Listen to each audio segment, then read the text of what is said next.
अस्सलामुअलैकुम। आज मैं बहुत ही जबरदस्त किस्म की समर स्पेशल रेसिपी शेयर करने वाली हूँ। आज हम बच्चों और बड़ों के लिए बना रहे हैं रबड़ी फलूदा की परफेक्ट रेसिपी, जिसको आज हम घर में तैयार करेंगे। और ये इतनी जल्दी बन जाने वाली रेसिपी है कि अब आपको बाजार से ये खरीदने की जरूरत नहीं पड़ेगी। अगर आपके घर में अचानक से मेहमान आ जाए, दावत हो, तो आप ये बनाकर सर्व कर सकते हैं। और इसको बनाने में ना किसी मशीन या किसी सांचे की जरूरत होगी और ना ही महंगी कोई बाजार से चीज लाने की जरूरत पड़ेगी। तो चलिए जी, आज हम इस रेसिपी को कैसे बनाएंगे इसको देख लेते हैं। वीडियो अच्छी लगी तो लाइक शेयर जरूर कीजिए।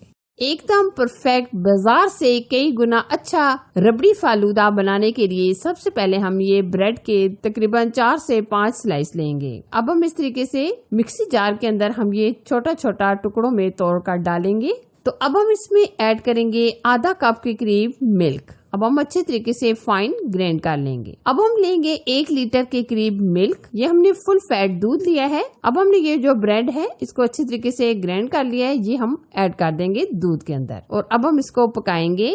रबड़ी फलूदा बनाना कोई मुश्किल नहीं है, आप झटपट से बना सकते हैं। ना ही हमें बाजार की कोई महंगी महंगी चीजें लाने की जरूरत पड़ेगी। बहुत ही कम सामान से ये झटपट से ये रेसिपी बन जाती है। तो अब हम यहाँ लेंगे 2 चम्मच के करीब कॉर्नफ्लावर। अब हम इसमें थोड़ा सा पानी शामिल करेंगे।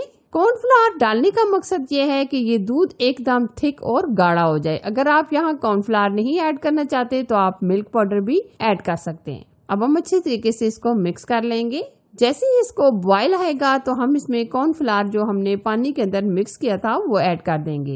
ये देखिए अच्छा खासा इसको बॉयल आ चुका है और काफी हद तक ये थिक भी होना शुरू हो गया है, क्योंकि हमने इसमें ब्रेड डाली थी। ये हम हैंड मिक्सर से मिक्स कर रहे हैं ताकि कोई गुठली वगैरह हो तो वो अच्छे तरीके से मिक्स हो जाए। अच्छा जी, अब हम इसमें ऐड कर देंगे कॉर्नफ्लावर जो हमने मिक्स किया था। अब हम इसको बिल्कुल लो आंच पर पकाएंगे ताकि जो हमने इसमें कॉर्नफ्लावर ऐड किया है इसका कच्चा सा टेस्ट ना आए। तो आपने धीमी आंच पर इसको अच्छे तरीके से पका लेना है। और अब हम इसको गाढ़ा होने के लिए छोड़ देंगे। तब तक हम चीनी को कैरामलाइज करेंगे। यहाँ हमने तकरीबन 1 कटोरी यानी 1 कप के करीब ली है चीनी। चीनी आप अपनी मर्जी से अपने हिसाब से कम या ज्यादा भी डाल सकते हैं।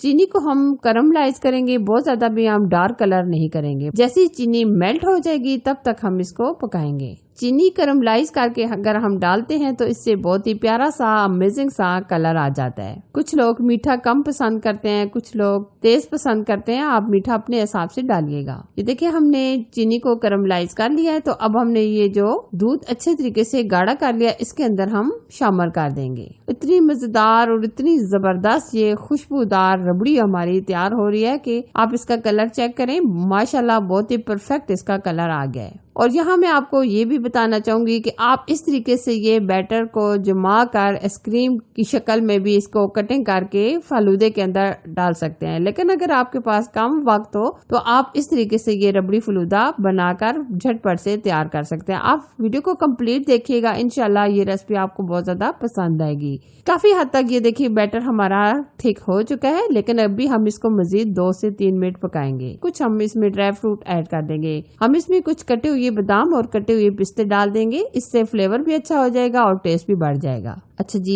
ये देखिए जी माशाल्लाह रबड़ी हमारी रेडी है। अब हम इसको मुकम्मल चिल्ड कर लेंगे। बेहतर तो यही है कि आप फ्रिज में रख दें ताकि ये अच्छे तरीके से ठंडी हो जाए। अब हम फलूदा के लिए सवैयां तैयार करेंगे। इसके लिए सबसे पहले हम 1 कप के करीब लेंगे पानी और 2 से 3 चम्मच हम लेंगे पाउडर शुगर और 4 चम्मच के करीब हम यहाँ लेंगे कॉर्नफ्लावर। जैसे ही हम इसमें कॉर्नफ्लावर ऐड करें तो आप अच्छे तरीके से मिक्स कर लें और उसके बाद आप फ्लेम ऑन कीजिएगा, क्योंकि हम फौरन से फ्लेम ऑन नहीं करेंगे क्योंकि ये लम्स गुठलियां वगैरह बन जाती हैं। तो आपने क्या करना है, जब अच्छे तरीके से कॉर्नफ्लावर मिक्स हो जाए तब आप फ्लेम ऑन कीजिएगा। आपको पता है ये फौरन से एकदम से गाढ़ा हो जाता है क्योंकि हमने इसमें कॉर्नफ्लावर ऐड किया है। कॉर्नफ्लावर आपको पता है बहुत जल्दी से ये गाढ़ा और थिक हो जाता है। अच्छा जी, अब हम क्या करेंगे, माशाल्लाह फालूदा के लिए जो हमने सेवइयों का बैटर रेडी किया है ये तैयार है। अब हम क्या करेंगे, इस तरीके से पैपिंग बैग लेंगे। पैपिंग बैग के अंदर हम इसको भर लेंगे। एक बर्तन में हम खुला सा पानी डालेंगे और इसमें हम आइस डाल देंगे। जितना हम पानी ठंडा रखेंगे इतनी ही हमारी सेवइयां एकदम परफेक्ट बनेंगी। अब हम इस तरीके से अच्छे तरीके से सेवइयां तैयार कर लेंगे। अगर आपको ये बैटर बहुत गर्म लग रहा हो तो आप किसी कपड़े वगैरह की मदद से पकड़ सकते हैं। ये देखिए माशाल्लाह कितनी जबरदस्त हमारे ये सेव तैयार हो रही है।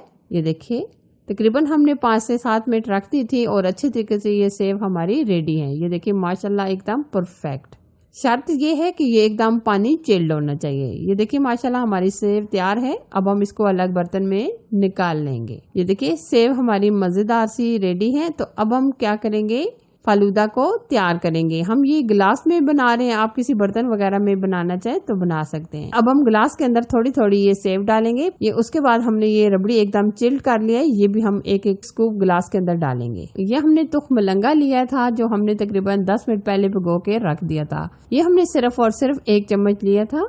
ये भी हम एक एक चम्मच तमाम गिलास के अंदर डाल देंगे। ऊपर से हम थोड़ी थोड़ी सेव मजीद डालेंगे। अब हमने ये ली है स्ट्रॉबेरी आइसक्रीम। कुछ दिन पहले मैंने स्ट्रॉबेरी आइसक्रीम की मुकम्मल रेसिपी आपके साथ शेयर की है, आप मेरे चैनल पर जाकर देख सकते हैं। वीडियो के एंड स्क्रीन में आपको स्ट्रॉबेरी आइसक्रीम का लिंक भी आपको मिल जाएगा।